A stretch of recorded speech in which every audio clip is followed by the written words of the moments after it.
Je suis céramiste potier. Le principe de mon métier, c'est de cuire de l'argile à haute température, que ce soit du grès ou de la porcelaine. Je perçois mon métier comme une manière de me rapprocher des éléments, des minéraux.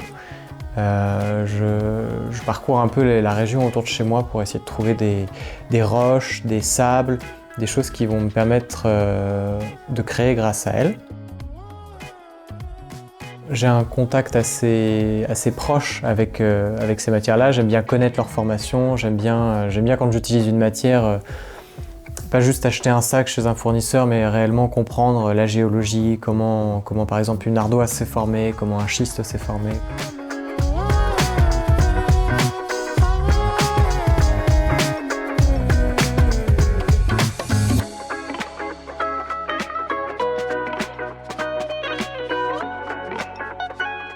Et donc l'idée principale de ma pratique, c'est de me servir de ces éléments-là. Donc ça demande une sorte de battement où en fait j'ai une attente assez globale de ce que ça pourrait donner, mais vu que je travaille avec des matières naturelles qui ne sont pas des matières régulières, d'un gisement à l'autre ça peut changer, et bien il faut que j'ai une sorte de petit flou dans mon attente de résultat qui est une ouverture à ce que je pourrais avoir comme résultat.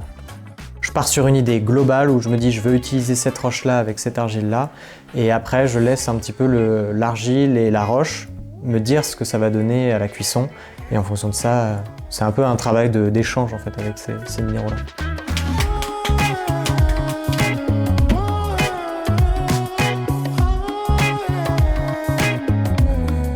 Je travaille principalement avec des restaurateurs. Ce que je fais, c'est que je me rends dans des restaurants, on échange avec le chef, j'essaie de comprendre comment il dresse, quel est son type de cuisine, est-ce qu'il va utiliser plus ou moins de bouillon, comment il va dresser, est-ce qu'il va dresser avec une purée, est-ce qu'il va dresser plutôt du solide avec des éléments détachés dans l'assiette. Et en essayant un peu de comprendre sa philosophie de la cuisine, j'essaye d'adapter mes contenants et de créer des assiettes qui correspondent à sa cuisine.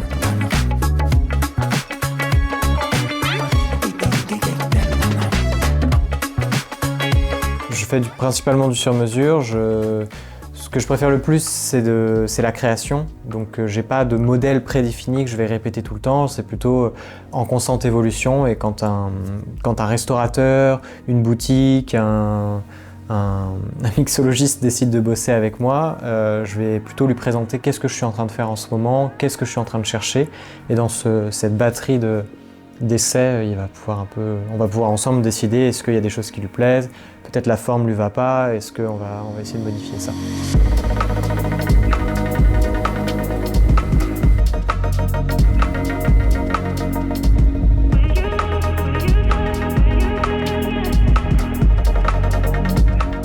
Là où je pense que ma pratique se démarque, c'est dans l'utilisation de ces roches, justement.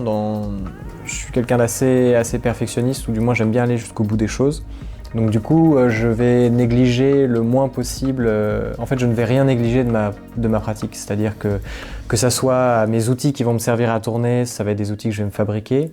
Que ça soit des argiles, ça va être des argiles que je vais aller récupérer chez un petit artisan. Que ce soit pour les porcelaines ou les argiles très blanches, parce que ici, dans le Maine-et-Loire, on est issu d'un massif armoricain, donc du coup, c'est beaucoup d'argiles qui ont circulé, donc des argiles très riches en fer qui ont beaucoup d'impuretés.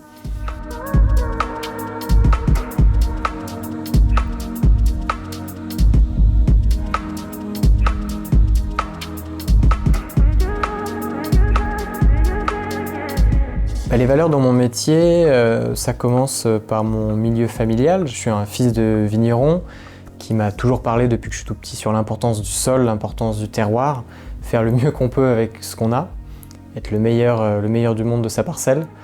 Et c'est un peu ce que j'essaye, c'est la même mentalité que j'ai un peu appliquée à la céramique, où je vais tenter de faire le maximum que je peux avec les matières qui me sont données. Je vais essayer de mettre vraiment en valeur toutes ces matières que je vais récolter. L'idée, c'est pas d'en utiliser en toute petite partie, c'est vraiment que dans mes projets, dans mes créations, elles aient vraiment une réelle part d'importance dans ce que je vais créer.